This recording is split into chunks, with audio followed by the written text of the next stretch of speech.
RC Metal Gear here. Wanted to share this with y'all. Was looking around for a 1/10 scale battery. Was starting to think I would have to draw it up in CAD for myself, but luckily I found this on Thingiverse.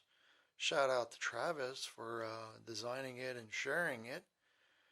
It was really good design and detail, even after printing it out. Came out really good. After you paint it, if you didn't know better, you almost think those are the real thing, especially at first glance. Did a really good job.